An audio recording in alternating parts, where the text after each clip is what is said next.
হুয়াস সামিউল বাসীর, ইন্নাহু হুয়াস সামিউল বাসীর।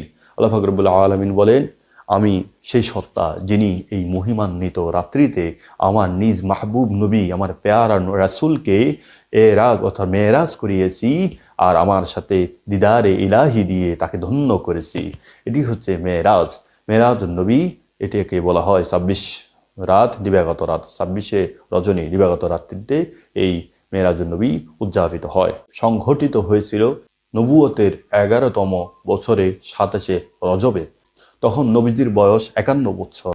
মেরাজ হয়েছিল সশরীরে জাগ্রত অবস্থায়, অর্থাৎ রাসূল দুনিয়া থেকে মসজিদে হারাম হতে অর্থাৎ খানায় কাবা হতে বাইতুল মুকাদ্দাস, বাইতুল আকসা যেটাকে বলা হয় সেই দিকে, যার আশেপাশে রাসূলকে ঘুরিয়েছেন এবং তিনি এই বাইতুল মুকাদ্দাসে গিয়ে নবুয়ত অর্থাৎ নবীদের ইমাম হয়েছেন, নবীদেরকে নিয়ে নামাজ পড়িয়েছেন, তারপর আল্লাহর সাথে সরাসরি